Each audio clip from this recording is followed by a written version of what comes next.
কলকাতা মেট্রোর যে মাইল ফলক অর্জনের কথা বারবার বলছি, গঙ্গা গর্ভে মেট্রো সফর, যেটা গোটা ভারতের মানুষের কাছে একটা আশ্চর্য বিষয়বস্তু হতে চলেছে। সেই গঙ্গা গর্ভে মেট্রো সফর ঠিক কীরকম হতে চলেছে তার বেশ কিছু বৈশিষ্ট্য একটু বলে দিই। অল্প কথায় একটু দেখে নিই যে গঙ্গার তলা দিয়ে ঠিক কতটা পথ যাবে এই মেট্রো। গঙ্গা গর্ভে মেট্রো সফর সময় লাগবে 45 সেকেন্ড, অর্থাৎ গঙ্গার এক পাশ দিয়ে মেট্রো ভূগর্ভে ঢুকবে, অন্য পাশ দিয়ে বেরিয়ে আসবে, সময় লাগবে 45 সেকেন্ড। আর গঙ্গার নিচের পথ কতটা, গঙ্গার তলা দিয়ে মেট্রো কতটা পথ পাড়ি দেবে 520 মিটার। ভাড়া লাগবে মাত্র 10 টাকা। ভেবে দেখুন, এইরকম একটা আশ্চর্য অদ্ভুত একটা সফর, যেটার দিকে বোধহয় গোটা ভারত তাকিয়ে রয়েছে, যে কলকাতায় গেলে অবশ্যই গঙ্গা গর্ভ দিয়ে একবার এই মেট্রো সফর করে দেখতে হবে। গঙ্গার এক পাশ থেকে আরেক পাশে গঙ্গার তলা দিয়ে এই অদ্ভুত সফরের জন্য ভাড়া মাত্র 10 টাকা। 520 মিটার রাস্তা, অর্থাৎ হাফ কিলোমিটারের কিছুটা বেশি, এবং তার জন্য ভাড়া মাত্র 10 টাকা। 45 সেকেন্ডে ওই নীল আলোর টানেল পেরিয়ে যাবে মেট্রো। এটাতে গেল গঙ্গা গর্ভে যাওয়ার কথা, গঙ্গার তলা দিয়ে যে টানেল তৈরি হয়েছে তার কথা। কিন্তু মেট্রোর যে নতুন রেক আজ ওই টানেল বেয়ে ছুটলো, সেই রেকের মধ্যে থেকে আমাদের প্রতিনিধি সুখেন্দু সরকার কি প্রতিবেদন তুলে ধরেছেন দেখব। প্রধানমন্ত্রী নরেন্দ্র মোদীর হাত ধরে ইস্ট ওয়েস্ট মেট্রো করিডোরের এসপ্ল্যানেড থেকে হাওড়া ময়দান পর্যন্ত মেট্রোর উদ্বোধন হয়ে গেল বুধবার। এবং প্রধানমন্ত্রী নরেন্দ্র মোদী আজ যে উদ্বোধন করলেন যে মেট্রো রেলপথের, তা ঐতিহাসিক কেন? এই মুহূর্তে আমরা ঠিক গঙ্গার তলা দিয়ে যাচ্ছি, এবং মেট্রো টানেলে গঙ্গার তলা দিয়ে যাবার সময় যে জলের যে রং, সেই নীল রঙের অনুভূতি যাতে যে সমস্ত যাত্রীরা মেট্রোতে সবার হবেন তারা যাতে পান, সেই নীল রঙের নীল রঙের অনুভূতি দেওয়ার জন্য আলাদা একটা রং তৈরি করা দেশের মধ্যে প্রথম, এবং বলা যেতে পারে যে সেই যে মেট্রো টানেল গঙ্গার নিচে দিয়ে, সেই মেট্রো টানেলের উদ্বোধন হয়ে গেল প্রধানমন্ত্রী নরেন্দ্র মোদীর হাত ধরে। এবং এসপ্ল্যানেড থেকে হাওড়া ময়দান পর্যন্ত 4.8 কিলোমিটার এই যে পথ, এই 4.8 কিলোমিটার পথের উদ্বোধন করলেন প্রধানমন্ত্রী নরেন্দ্র মোদী। এই যে কলকাতার এই নতুন মেট্রো সফর গঙ্গা গর্ভ দিয়ে বা গঙ্গার তলা দিয়ে মেট্রোর এই নতুন যাত্রা পথ সম্পর্কে প্রধানমন্ত্রী নরেন্দ্র মোদী কি বললেন দেখব।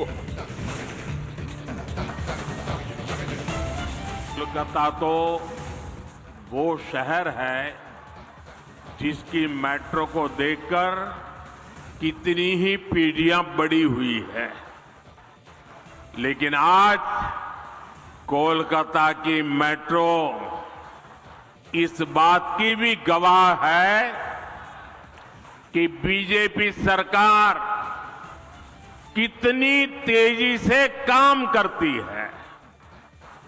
2014 से पहले के 40 सालों में कोलकाता मेट्रो का सिर्फ 28 किलोमीटर रूट बना था, जबकि बीजेपी सरकार के बीते 10 साल में कोलकाता मेट्रो का 31 किलोमीटर और विस्तार हो चुका है।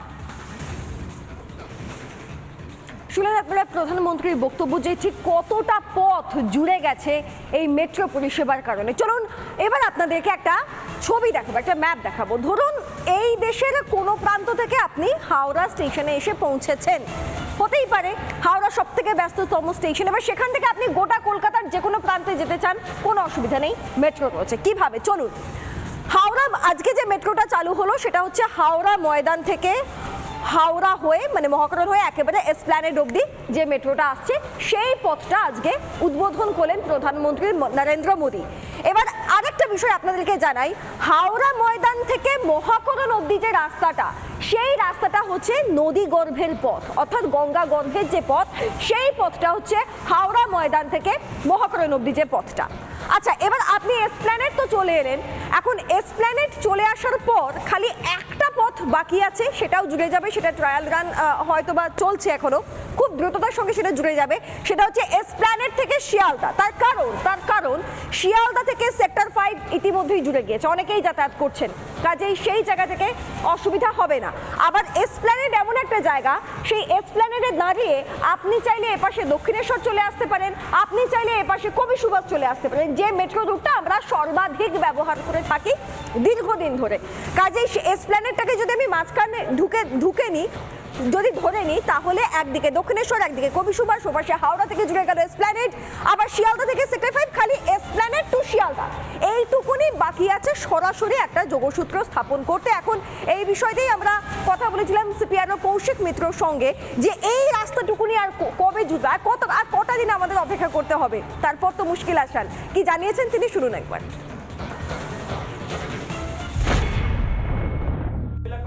ব্যবস্থা আপনাদের আছে? একদম উই আর রেডি। আমরা যেরকম ব্যবস্থা রেখেছি চিন্তার বাইরে, সেটা হলো আমরা অত্যাধুনিক টিকিটিং সিস্টেম আনতে চলেছি। যেমন ধরুন অলরেডি আমরা কিউআর কোড টিকিটিং সিস্টেম চালু করেছি, যেখানে আপনার মোবাইলেই আপনার কিউআর টিকিট চলে আসছে, সেই টিকিট মোবাইলে যেটা ওটা কিউআরটাকে আপনি গেটে দেখালে আপনি ঢুকে যেতে পারবেন।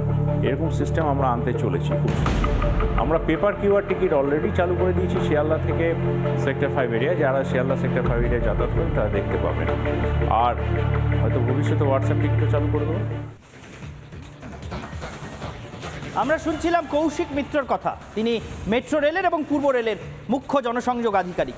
তিনি জানাচ্ছিলেন যে কিভাবে অত্যাধুনিক ব্যবস্থা রাখা হচ্ছে, অর্থাৎ সৃজিতা যে ব্যাখ্যাটা একটু আগে করছিল, যে দেশের যে কোনো প্রান্ত থেকে হাওড়া স্টেশনে এসে যখন কেউ নামবেন এবং তাদের গন্তব্য অবশ্যই যখন কলকাতা হবে, মানে দূরপাল্লার ট্রেনে যারা হাওড়ায় আসেন মূলত তাদের অধিকাংশই যে কলকাতাতেই কোনো কাজে আসেন, নদীটা পেরিয়ে কলকাতায় ঢুকে পড়েন, সেটা সকলেরই আমাদের প্রায় জানা।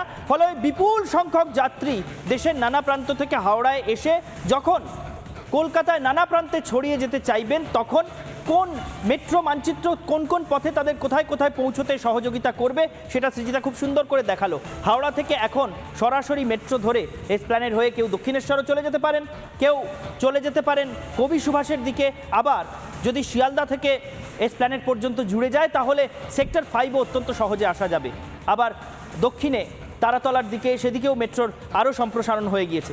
তো সিপিআরও কৌশিক বাবু আরও কি বলছেন এই বিষয়ে আরেকবার দেখব। একদম উই আর রেডি। আমরা যেরকম ব্যবস্থা রেখেছি চিন্তার বাইরে, সেটা হলো আমরা অত্যাধুনিক টিকিটিং সিস্টেম আনতে চলেছি। যেমন ধরুন অলরেডি আমরা কিউআর কোড টিকিটিং সিস্টেম চালু করেছি, যেখানে আপনার মোবাইলেই আপনার কিউআর টিকিট চলে আসছে, সেই টিকিট মোবাইলে যেটা ওটা কিউআরটাকে আপনি গেটে দেখালে আপনি ঢুকে যেতে পারবেন। এরকম সিস্টেম আমরা আনতে চলেছি খুব শীঘ্রই। আমরা পেপার কিউআর টিকিট অলরেডি চালু করে দিয়েছি শিয়ালদা থেকে সেক্টর 5 এরিয়া, যারা শিয়ালদা সেক্টর 5 এরিয়া যাতায়াত করেন তারা দেখতে পাবেন। আর হয়তো ভবিষ্যতে হোয়াটসঅ্যাপ টিকিটও চালু করে দেবো। অর্থাৎ পূর্ব রেলওয়ের সিপিআরও যা বললেন ঈশানদেব, তাতে একটা জিনিস পরিষ্কার, আপনি এই যে হাওড়া থেকে যে জুড়ে গেল এসপ্ল্যানেড অবধি, তাতে একটা সুবিধা হয়ে গেল। এসপ্ল্যানেড যেতে চাও, দমদম যেতে চাও, নিউ গড়িয়া যেতে চাও, জোকা যেতে চাও, তারাতলা যেতে চাও, দক্ষিণেশ্বর যেতে চাও, যেখানে খুশি যেতে চাও, গোটা কলকাতা কার্যত তোমার হাতের মুঠোয়। হাতের মুঠোয় শুধুমাত্র মেট্রো নেটওয়ার্ককে কাজে লাগিয়েও, এবং এই নেটওয়ার্কের এফিসিয়েন্সি মানে দক্ষতা দিন দিন আরও যে বাড়বে সেই আভাসও তিনি দিয়ে গেলেন। তার কারণ টিকিট কাউন্টারের ভিড় সামলাতে কী ব্যবস্থা মেট্রো রেল নিচ্ছে সেটাও খুব সুন্দর করে ব্যাখ্যা করলেন মেট্রো রেলের সিপিআরও কৌশিক বাবু। আমরা মেট্রোর এই অগ্রগতির দিকে এবং এই শহরের সমৃদ্ধির দিকে, গোটা দেশের সমৃদ্ধির দিকে এইভাবেই নজর রেখে চলবে এবং আপনাদের সামনে আমাদের প্রত্যেকটা মাইল ফলক এভাবেই তুলে ধরব।